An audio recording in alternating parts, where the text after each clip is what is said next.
You know, for the last couple of years, actor Shia LaBeouf has been building this very public story of redemption. He's been saying that his faith and his family basically saved him. But now, a really troubling new recording has come out, and it's making a lot of people ask if the person he is in private is anything like the one we see in public. So what's actually on this leaked audio, and why is it making such big waves right now? Let's get into it. Okay, so we're going to start with the absolute latest development. A woman named Dina, who was apparently dating LaBeouf, released these audio recordings. She says they're from violent arguments they had and that she's now in a safe place away from him. And right away, the recording captures this pretty shocking admission.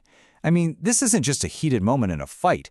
This is him, in his own words, apologizing for threatening her and her entire family. The recordings also have these moments of just intense verbal abuse. In this part, you can hear him just going on this furious tirade. Sources who have heard more say this was part of a pattern, where he'd just pace around and yell during their fights. This quote here really points to a major theme in the recordings, this constant cycle of instability. The way he frames the question himself, well, it suggests a relationship that was just full of nonstop conflict, with him always threatening to pack his bags and leave. So look, the stuff on these recordings is jarring all on its own. But it gets even more confusing, I guess, when you put it right next to the public image LaBeouf has been so carefully building for the last few years. I mean, if you've seen any of his recent interviews, you know he's been very emotional, very open. He credits his on-again, off-again partner, the actress Mia Goth, with his salvation, and he's also talked a lot about how converting to Christianity completely changed him as a person. And this right here really gets to the heart of the problem.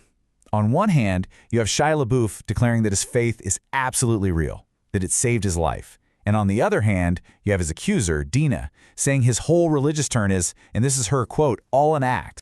Now, the thing is, these new allegations don't just exist in a vacuum. They sound really similar to a whole history of serious claims made by other women from LaBeouf's past. The biggest case, of course, was the 2020 lawsuit from his ex-girlfriend, the musician FKA Twigs. She laid out some horrific allegations of physical violence, psychological abuse, and just this really intense controlling behavior, like waking her up in the middle of the night to accuse her of things she hadn't done. And what's really interesting is that when that lawsuit hit, he didn't just deny everything. Instead, he put out a statement where he basically admitted to a long history of being abusive, not just to himself, but to everyone around him.